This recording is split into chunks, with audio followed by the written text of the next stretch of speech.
ചേച്ചി കുറെ കരഞ്ഞു.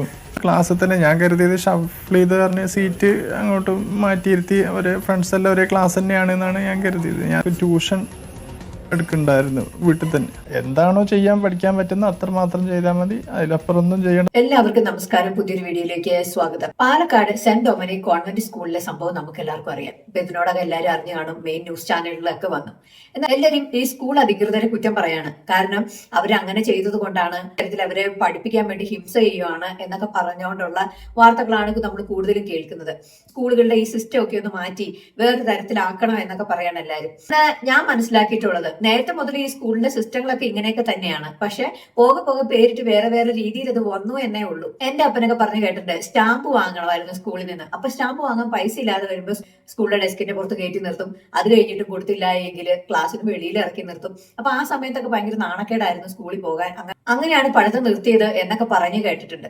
അപ്പൊ ആ ഒരു സിസ്റ്റം വേറൊരു തരത്തിലേക്ക് മാറി എന്നതാണ്. ഇപ്പോഴും കുട്ടികളെ ക്ലാസ്സിൽ നിന്ന് പുറത്തിറക്കി വിടുന്നില്ലേ ടീച്ചർമാരെ പഠിക്കാതെ വരുമ്പോൾ? അധ്യാപകര് കുട്ടികളെ ഇങ്ങനെ ചൂഷണം ചെയ്യുന്നത് കൊണ്ടാണ് ഇങ്ങനെയുള്ള പ്രശ്നങ്ങളൊക്കെ വളരുന്നു എന്ന് പറയുമ്പോൾ തന്നെ ഞാൻ ഷഹബാസ് എന്ന പയ്യനെയാണ് ഓർത്തു പോകുന്നത്. അന്നേരവും ആൾക്കാർ പറഞ്ഞു അധ്യാപകരുടെ കയ്യില് ചൂരലില്ലാത്തതിന്റെ പ്രശ്നമാണെന്ന് പറഞ്ഞു. അപ്പൊ ഇതിൽ നമ്മൾ മനസ്സിലാക്കേണ്ടത് തന്നെ, ഈ കുട്ടികളെ ഹാൻഡിൽ ചെയ്യാൻ ഇവർക്ക് പറ്റുന്നില്ല എന്നതാണ്. സ്കൂളിൻ്റെതായ കുറച്ച് കാര്യങ്ങളൊക്കെ ഉണ്ട്. അവർ ഗവൺമെന്റ് സ്കൂളുകൾ ഒഴികെ ബാക്കി പ്രൈവറ്റ് സ്കൂളുകൾ എടുത്തു നോക്കിക്കോ, എല്ലാവർക്കും ഒരു 100% ഇപ്പോഴൊക്കെയാണ് ഗവൺമെന്റ് സ്കൂളുകളൊക്കെ 100% വിജയം എല്ലാ കുട്ടികൾക്കും വേണമെന്ന് ആഗ്രഹിക്കുന്നത്. മുമ്പ് അങ്ങനെയൊന്നും ആയിരുന്നില്ല. നിനക്ക് വേണേ പഠിച്ചാൽ മതി എന്നുള്ള കാര്യമായിരുന്നു. ഇപ്പൊ പ്രൈവറ്റ് സ്കൂളുകളെ വെച്ച് പറയുവാണെങ്കിൽ ഇവർക്ക് വിജയ ശതമാനം വേണം. 10ാം ക്ലാസ്സിൽ എല്ലാവരും ഫുൾ A+ വാങ്ങണം.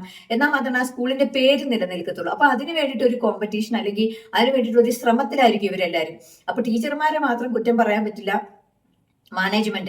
മാനേജ്മെന്റും ഇത് തന്നെയാണ്. അവരുടെ സ്കൂളിന്റെ പേര് നിലനിൽക്കണം, എല്ലാ കുട്ടികളും അവരുടെ സ്കൂളിൽ വരണം. അപ്പൊ അതിനു വേണ്ടിയിട്ട് ഇവർ മാക്സിമം അതിനുവേണ്ടി ശ്രമിച്ചുകൊണ്ടിരിക്കും. അതിനു വേണ്ടിയിട്ട് ഈ കുട്ടികളെ പഠിക്കാൻ വേണ്ടിയിട്ട് ഇങ്ങനെ നിർബന്ധിച്ചുകൊണ്ടിരിക്കും.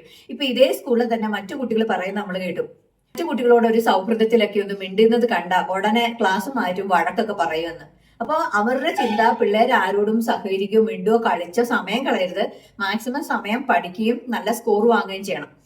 ഇപ്പൊ 9ാം ക്ലാസ്സിലെ മാർക്ക് 8ാം ക്ലാസ്സിൽ നിന്ന് കഴിഞ്ഞ് 9ാം ക്ലാസ്സിലേക്ക് വരുമ്പോൾ മാർക്ക് കുറഞ്ഞു എന്ന് പറഞ്ഞിട്ട് അവര് സ്റ്റെല്ല എന്ന് പറഞ്ഞ ടീച്ചർ മീറ്റിങ്ങിന് വിളിച്ചിട്ട് ലെറ്റർ എഴുതി തരണം, ഇനി അടുത്ത ഒരു എക്സാം നടക്കേണ്ട, അതിന് മാർക്ക് ഇല്ലാന്നുണ്ടെങ്കിൽ അവളെ 8ാം ക്ലാസ്സിൽ തന്നെ കൊണ്ടുപോയി തിരിച്ചു ഇരുത്തും, ഞാൻ 8ാം ക്ലാസ്സിൽ തന്നെ ഇരിക്കാൻ തയ്യാറാണ്, ഞാൻ മാർക്ക് കുറഞ്ഞതിന് എന്നും പറഞ്ഞിട്ട് ലെറ്റർ എഴുതി തന്നെ പറഞ്ഞിട്ട് ലെറ്റർ എഴുതി പാരൻസ് സൈൻ ചെയ്ത് കൊടുക്കണം എന്നും പറഞ്ഞിട്ട് അങ്ങനെ വാങ്ങിച്ചു വെച്ചു. 8ാം ക്ലാസ്സും 9ാം ക്ലാസ്സിലെയും കുട്ടികളുടെ പഠന നിലവാരം നോക്കിയിട്ടാണ് അവർ ചിന്തിക്കുന്നത്. 10ാം ക്ലാസ്സിൽ ആ കുട്ടി എത്ര മാർക്ക് വാങ്ങും എന്നുള്ള തരത്തിൽ അവർ ചിന്തിക്കും.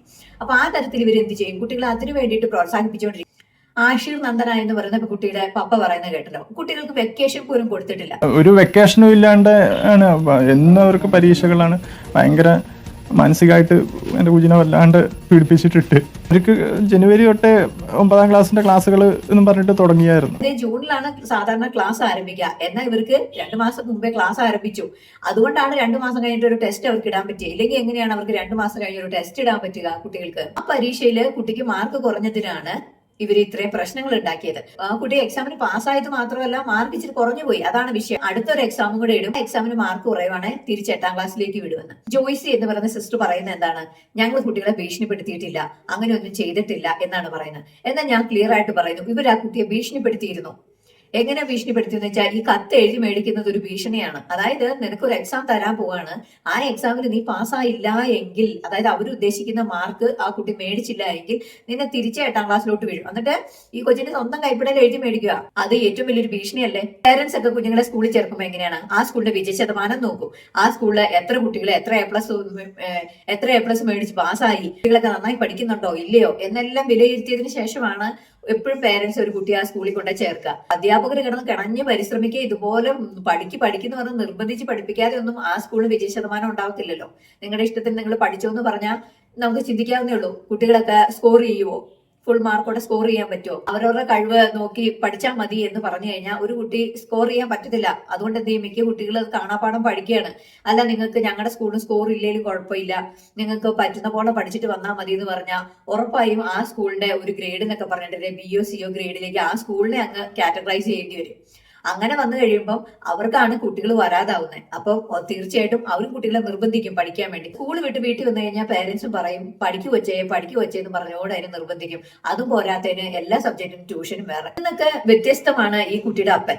ഞാൻ പറയല് എന്താണോ ചെയ്യാൻ പഠിക്കാൻ പറ്റുന്ന അത്രമാത്രം ചെയ്താൽ മതി, അതിലപ്പുറം ഒന്നും ചെയ്യണ്ട, നിന്നെ കൊണ്ട് പറ്റുന്ന ചെയ്താൽ മതി എന്നുള്ള അവളെ ഇഷ്ടം പോലെയാണ്. ഞാൻ നിർബന്ധിച്ച് അവളെ 8ാം ക്ലാസ്സിൽ നിന്ന് സ്കൂൾ സ്റ്റേറ്റ് സിലബസിലേക്ക് മാറ്റാൻ വേണ്ടിയിട്ട് അവളോട് ഞാൻ പറഞ്ഞു, അവൾക്ക് സ്കൂളെല്ലാം കൊണ്ട് കാണിച്ചു കൊടുത്ത് ഇങ്ങോട്ട് മാറണം എന്നൊക്കെ പറഞ്ഞു. ഇപ്പോൾ ഞാൻ ഉണ്ടായിരുന്നില്ല, ഞാൻ പുറത്തായിരുന്നു. ഇപ്പോൾ വീഡിയോ കോൾ വിളിച്ച് ഒരേ കരച്ചിലായിരുന്നു. അവള് മാറ്റണ്ട, ഞാൻ എൻ്റെ ഫ്രണ്ട്സൊക്കെ ഇവിടെ തന്നെയാണ്, ഞാൻ ഇവിടെ തന്നെ കണ്ടിന്യൂ ചെയ്യാം എന്നും പറഞ്ഞിട്ട് അവൾ ഒരേ കരച്ചിലായിരുന്നു. ഫ്രണ്ട്സും ഒക്കെ അവിടെ തന്നെ. അപ്പോൾ അവളിഷ്ടം പോലെ ആയിക്കോട്ടെ എന്നും പറഞ്ഞിട്ട് പിന്നെ അവിടെ തന്നെ അങ്ങനെ കണ്ടിന്യൂ. പുള്ളി പറഞ്ഞു, മോളെ നിനക്ക് പറ്റത്തില്ല എങ്കിൽ നിനക്ക് സ്റ്റേറ്റ് സിലബസ് വേണമെങ്കിൽ നമുക്ക് അങ്ങോട്ട് പോയിക്കോ, കുഴപ്പമില്ല എന്ന് പറഞ്ഞിരുന്നു. എന്നാൽ കുട്ടി പറ്റത്തില്ല, കാരണം ആ കൊച്ച് ചെറിയ ക്ലാസ് തൊട്ട് ആ സ്കൂളിലാണ് പഠിച്ചു വരുന്നത്. 8ാം ക്ലാസ് വരെ, ചെറിയ ക്ലാസ് തൊട്ട് 8ാം ക്ലാസ് വരെ ആ സ്കൂളിൽ പഠിക്കുമ്പോൾ അവളുടെ എല്ലാ ഫ്രണ്ട്സും ആ സ്കൂളിലായിരിക്കത്തില്ലേ. അപ്പൊ ആ കുട്ടിക്ക് ആ സ്കൂളിനോടും അവരുടെ ഫ്രണ്ട്സിനെയൊക്കെ വിട്ടു പോകാനുള്ള വിഷമം, അതുമാത്രമല്ല ആ കുട്ടിയെ മറ്റുള്ളവരുടെ മുമ്പിൽ വെച്ച് പരിഹസിക്കുകയും 8ാം ക്ലാസ്സിലോട്ട് തിരിച്ചു വിടുക എന്നൊക്കെ പറഞ്ഞ് ഭീഷണിപ്പെടുത്തി കഴിഞ്ഞാൽ ആർക്കാണ് അത് സഹിക്കാൻ പറ്റുക? നമ്മളൊന്ന് ആലോചിക്കും, ഒരു മാനുഷികമായി ചിന്തിച്ചു പോയി കഴിഞ്ഞാൽ അതൊന്നും സഹിക്കാൻ പറ്റാത്തൊരു കാര്യം. അപ്പൊ ആ കുട്ടിക്ക് അത് ടോളറേറ്റ് ചെയ്യാൻ പറ്റില്ല, അതാണ് അതിന്റെ കാര്യം. അപ്പൊ പറയുന്ന കേട്ടോ സങ്കടം തോന്നും. ഒരു അപ്പനും അമ്മയ്ക്ക് ഇങ്ങനത്തെ ഗതിയൊന്നും വരാതിരിക്കട്ടെ. നമ്മൾ മാക്സിമം കുട്ടികളെ ഇങ്ങനെ നിർബന്ധിച്ച് പഠിപ്പിക്കുന്നതിന് പകരം അവരെ കൊണ്ട് എന്നെ പറ്റണോ അത് ചെയ്താൽ പോരെ. എന്റെ തുമ്പിയെ കൊണ്ട് കല്ലെടുപ്പിക്കുന്നു എന്ന് പറയുന്ന പോലെ ഇത് ഇങ്ങനെ പഠിക്കുന്നു പറഞ്ഞുകൊണ്ട് നിർബന്ധിച്ച് പഠിപ്പിക്കുകയാണ്. നിങ്ങൾ കോമൺ ആയിട്ട് ചിന്തിച്ചു, മാക്സിമം പേരൻസ് ഇപ്പൊ ഈ ജനറേഷൻ എത്തി നിൽക്കുന്ന നിങ്ങളിൽ പലരും ഗവൺമെന്റ് സ്കൂളൊക്കെ പഠിച്ചവരല്ലേ, നിങ്ങൾക്ക് എന്ത് കുറവാണ് വന്നത്? ഇപ്പൊ ഈ കലാപരമായിട്ടൊക്കെ നിൽക്കുന്നവരെ അവര് ചിലപ്പം ഡിഗ്രിക്കൊക്കെ BA എക്കണോമിക്സോ അല്ലെ മലയാളമോ ഒക്കെ എടുത്ത് പഠിച്ചവരായിരിക്കും. പിന്നീട് അവരുടെ അഭിരുചിക്ക് അനുസരിച്ച് അവരുടെ കലയിലോ വേറെ ഏതെങ്കിലും കാര്യത്തിലേക്കാണ് താല്പര്യമെങ്കിൽ അതിനനുസരിച്ച് അവർ പോയി അതിൽ ജീവിതം സെറ്റ് ആക്കിയവരില്ലേ. അപ്പൊ അതൊക്കെ അനുസരിച്ച് കുട്ടികളെ അങ്ങനെ ഡെവലപ്പ് ചെയ്തെടുക്കാനല്ലേ നോക്കണ്ടേ. ഈ കാര്യത്തിൽ നമുക്ക് പേരന്റിനെയും കുറ്റം പറയാൻ പറ്റില്ല.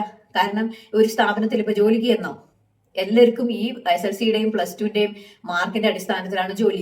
ഒരു മനുഷ്യന്റെ IQലോ അല്ലെങ്കിൽ അവൻ ആ ജോലിയിലുള്ള കഴിവോ മികവോ ഒന്നും നോക്കിയിട്ടൊന്നും അല്ല ആരും ജോലി കൊടുക്കുന്നത്. 10ാം ക്ലാസ്സിലും +2നൊക്കെ എത്ര മാർക്കുണ്ട്, ഫുൾ മാർക്ക് ഉണ്ടോ, ഡിസ്റ്റിങ്ഷൻ ഉണ്ടോ എന്നൊക്കെ നോക്കിയിട്ടല്ലേ ജോലി പോലും കൊടുക്കുന്നത്. ഇതെല്ലാം ഇതിന്റെ പിന്നിൽ ബാധകമായിട്ടുള്ള ഒരു കാര്യം തന്നെയാണ്. അപ്പൊ പേരൻസ് നിർബന്ധിച്ച് പഠിപ്പിക്കുന്ന എന്തിനാ? നല്ല മാർക്ക് ഉണ്ടെങ്കിൽ നല്ല കോളേജിൽ അഡ്മിഷൻ കിട്ടും, നല്ല കോളേജിൽ പഠിച്ചിറങ്ങിയാലാണ് നല്ലൊരു സ്ഥലത്ത് ജോലിക്ക് പോകാൻ പറ്റും, നല്ല മാർക്ക് ഡിഗ്രിക്ക് വാങ്ങിയാലാണ് പിന്നെ ഹയർ സ്റ്റഡീസിനോ അല്ലെങ്കിൽ ഒരു പ്രൊഫഷണൽ കോഴ്സിനോ അല്ലെങ്കിൽ വേറെ ഏതെങ്കിലും സ്ഥാപനത്തിൽ എന്തെങ്കിലും ജോലിക്ക് പോകണമെങ്കിലോ പറ്റും. ഇങ്ങനെയുള്ള കാര്യങ്ങൾ വരുമ്പോൾ തീർച്ചയായിട്ടും പാരന്റ്സ് നിർബന്ധിക്കാൻ തുടങ്ങും, പഠിക്കു വെച്ചേന്ന് പറയും. സ്കൂളുകൾ അവരുടെ വിജയ ശതമാനത്തിന് വേണ്ടി അവരും ഇങ്ങനെ പോരാടും. അപ്പൊ ഇതിന്റെ ഇടയിൽ പെട്ടുപോണതൊക്കെ ഈ കുട്ടികളാണ്.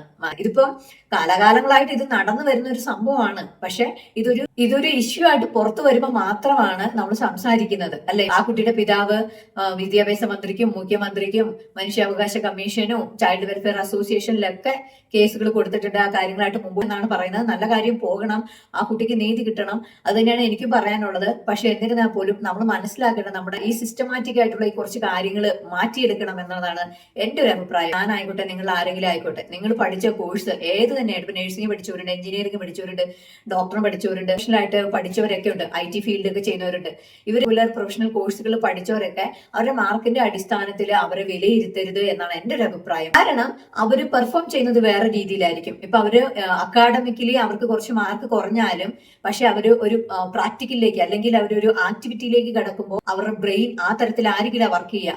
അവര് നല്ലപോലെ സ്കോർ ചെയ്യാൻ സാധ്യതയുണ്ട്. ഈ എല്ലാത്തിനും ഈ വിദ്യാഭ്യാസത്തിന്റെ മാർക്ക് തന്നെ മാനദണ്ഡമാക്കുമ്പോഴാണ് പലർക്കും ഈ നിർബന്ധ വിദ്യാഭ്യാസത്തിലേക്കും നിർബന്ധമായിട്ട് പഠിച്ച് കഷ്ടപ്പെട്ട് പ്രാഗി നേർന്ന് പഠിക്കേണ്ട ഗതികേട് വരുന്നത്. വിദ്യാഭ്യാസം ആവശ്യമില്ലെന്ന് ഞാൻ ഒരിക്കലും പറയത്തില്ല. കാരണം വിദ്യാഭ്യാസം നമുക്ക് അത്യന്താപേക്ഷിതമാണ്. അടിസ്ഥാന വിദ്യാഭ്യാസം എന്തായാലും എല്ലാവർക്കും വേണം, ഞാൻ അതിനെതിരല്ല. പക്ഷെ ഞാൻ പറയുന്നത് നിങ്ങൾക്ക് മനസ്സിലായി എന്ന് തന്നെയാണ് വിചാരിക്കുന്നത്. നിങ്ങളുടെ അഭിപ്രായങ്ങളും നിർദ്ദേശങ്ങളും കമന്റ് രൂപേണ അറിയിക്കൂ. മറ്റൊരു വീഡിയോയിലൂടെ കാണാം. ബൈ.